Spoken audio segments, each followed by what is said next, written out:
Chapter 3. Drowning in Those Lost Dreams. Hello? I hadn't been expecting a voice.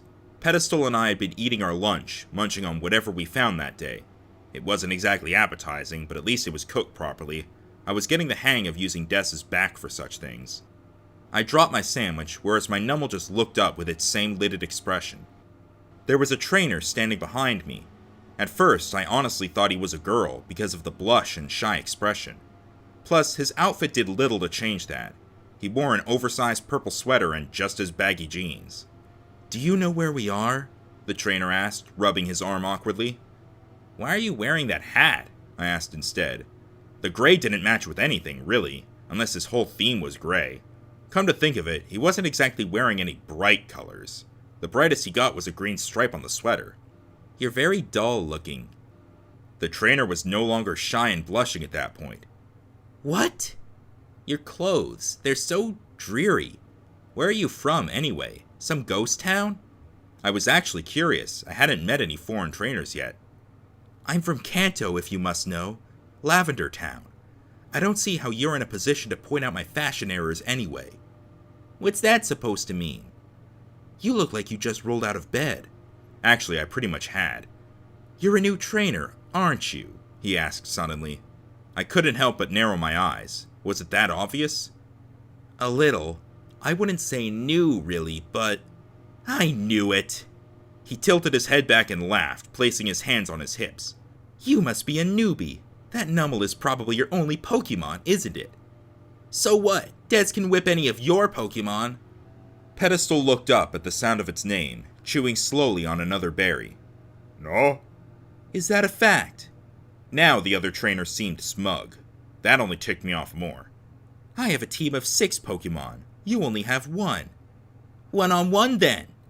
Looking back, okay, maybe I was feeling a little cocky. Or maybe I just wanted to beat something. Pedestal was already level 12, or so said the Pokedex, and we could easily beat most of the wild Pokemon in the area with one blow at that point. Yes, we needed to move on. We were going to. Eventually. Fine then. Go, Raw! Quicker than I could react to, the other trainer had reached down to his belt and pulled one off. Raw? Raw turned out to be a Ponyta. I had seen them before, but usually they were happy, skittish, and loved to race things. This one seemed to be a match for Pedestal when it came to interest given to the situation. The pony Pokemon surveyed the scene regally, deeming it all below it, apparently. It was spoiled, too. I could tell because of the gold rings around its neck. It only occurred to me later that the rings might have been why it had been named Raw. I won't use my strongest on you, since I'm such an awesome, gracious trainer and all, the boy said airily, waving his hand dismissively. Oh yeah? Go, Des! Des did no such thing.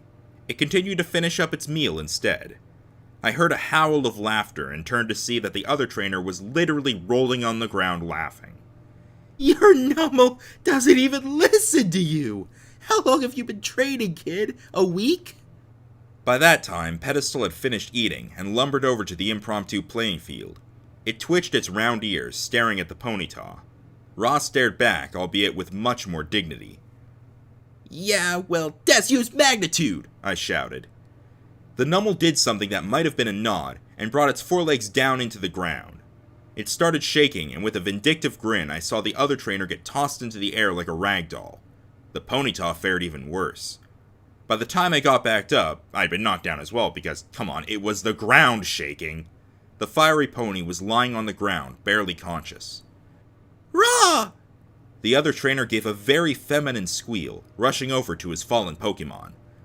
The Ponyta gave a weak whinny just before it was returned in a beam of red light. Ha! Who's the newbie now, You can use another Pokemon in the battle if you'd like, Mr. Hotshot. Me and Des won't mind. Maybe you'll be able to get in a move this time. Much like how I had taken advantage of his laughing to launch my first move, the other trainer tossed another Pokeball and shouted, Go, Q! Water Pulse! My head snapped around, ego gone. I knew what water would do to my Nummel. Dodge, Des! I yelled in a much higher voice than I would have liked. It was too late, however. Nummel were not fast Pokemon after all. The little Psyduck on the opposite side of the arena let out a fierce blast of water from its mouth. Des went over like a sack of potatoes. It then mumbled something and held its head, sighing. Sorry? It asked its trainer. Good job, Q. You can return now. He called back his second Pokemon as well, and then walked over while I was trying to find Dess's Pokeball. It was in my backpack somewhere, I knew, but just where? I wasn't aware of his presence until he spoke again.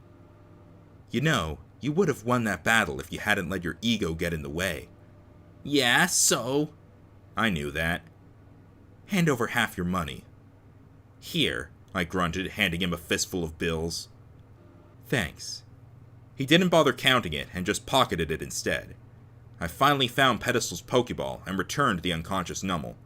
This was the first battle we'd ever lost, mostly because we had gotten lucky, with a lot of weak wild Pokemon and few other trainers. Vahe. Huh? Don't you want to know the name of the trainer who beat you? He asked with an evil smile. And you know what? I hadn't even wanted to battle you in the first place. I was only wanting directions. That was really a kick when I was down. Literally, too, since I was still kneeling by where Des had fallen, and Vahe was standing over me. He probably wasn't that much taller than me, if at all, but he sure seemed to enjoy the height difference now. I pointed over to where the path continued behind me. That way is to Veilstone City. Thanks, he said, still with that evil smile. And just like that, he left, and I had lost my first battle. Sure, there had been a type advantage, and probably a level advantage, but Des had gone down in one move. It was a bit of a downer. Okay, more than a downer. I was absolutely heartbroken. My plan was falling to pieces around me. How could I become the best trainer ever if my one and only Pokemon had such a weakness? It's not like water types were uncommon after all. There was even a gym that specialized in them. As I carried Des's Pokeball back to the nearest center, I resolutely, and a bit hesitantly, came up with a solution. I would simply have to get another Pokemon. One that was excellent against water Pokemon. In fact, it would be so good that it wouldn't have any weaknesses. I would train it up to be a great Pokemon, and together with Pedestal, we would win the championship effortlessly. Now I just had to figure out what Pokemon to add to my team. This cheered me up a little, even as I waited for Pedestal to return from the Nurse Joy. What really cheered me up, though, was that Vahe would sure be surprised when he found out that he was headed to Floroma Town instead of Veilstone City. So what if I was a little spiteful? It only served him right for beating Pedestal in one move like that.